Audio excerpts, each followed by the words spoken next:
નમસ્કાર દર્શક મિત્રો, હું છું રૂપલ વેણિયા. સંપૂર્ણ ન્યૂઝમાં આપનું સ્વાગત છે.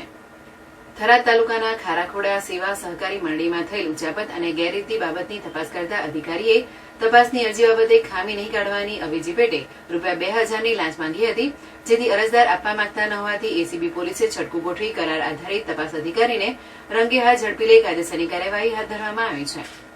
થરાદ તાલુકાના ખારાખોડા ગામે સેવા સહકારી મંડળી આવેલી છે. આ સહકારી મંડળીમાં થયેલ ઉચાપત તથા ગેરરીતિ બાબતની તપાસ કરવા જિલ્લા રજિસ્ટ્રાર સહકારી મંડળી બનાસકાંઠાને અરજી કરવામાં આવી હતી, જેથી તપાસ કરવા માટે જિલ્લા રજિસ્ટ્રાર પાલનપુરે આ અરજીની તપાસ માટે નિવૃત્ત સહકારી અધિકારી વર્ગ 3 અને હાલના કરાર આધારિત તપાસ અધિકારી સહકારી મંડળી પાલનપુર તરીકે ડાયાભાઈ નાથાભાઈ ડોડિયાની નિમણૂક કરી હતી, જેથી અરજદારે પોતાની અરજી બાબતે ડાયાભાઈ ડોડિયાનો સંપર્ક કરતા ડાયાભાઈ ડોડિયાએ અરજી તપાસમાં ખામી નહીં કાઢવાની અવેજી પેટે ₹2000ની ગેરકાયદેસર લાંચની માંગણી કરી હતી.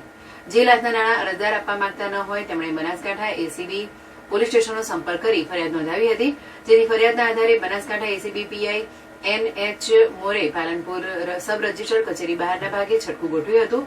તે સમય દરમિયાન અરજદાર સાથે સ્થળ ઉપર હેતુલક્ષી વાતચીત કરી લાંચની રકમ સ્વીકારતા એસીબી પોલીસે ડાયાભાઈ નાથાભાઈ ડોડિયાને રંગે હાથ ઝડપી લઈ તેમની સામે કાયદેસરની કાર્યવાહી કરવામાં આવી છે, જેનું સુપરવિઝન KH ગોહિલ મદદનીશ નિયામક એસીબી બોર્ડર એકમ ભુજ કરી રહ્યા છે.